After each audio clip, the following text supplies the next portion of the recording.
আসসালামু আলাইকুম রহমতুল্লাহি বারাকাতু। দেখতে পাচ্ছেন আমাদের আম গাছ। এই আম গাছে আমি নিজে উঠেই আজকে আম ফাড়বো ইনশাল্লাহ তাআলা। দেখতে পাচ্ছেন খুবই সুন্দর সুন্দর আম।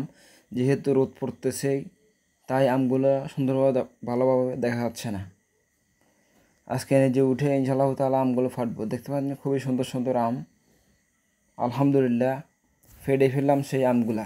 যেহেতু আমাদের নির্দিষ্ট ক্যামেরাম্যান এখন নাই, তাই আমি নিজে নিজে ভিডিও করতেছি। এটাকে প্রথমে টেপে গিয়ে ধুয়ে নিলাম, তারপর ছিলে নিলাম। দেখতে পাচ্ছেন খুবই সুন্দর। তারপর মুখে দিলাম, দেখতে পাচ্ছি ও সেই স্বাদের ভাই। এত স্বাদ কে ভাই! চামড়াগুলো কিন্তু সেই স্বাদ, অসাধারণ জাতের স্বাদ। তাই চামড়া কয়েকটা খেতে রাখলাম। তাহলে আজকের ভিডিও এতটুকুতে শেষ হলো। সবাই ভালো থাকবেন, সুস্থ থাকবেন। আল্লাহ হাফেজ। আসসালামু আলাইকুম।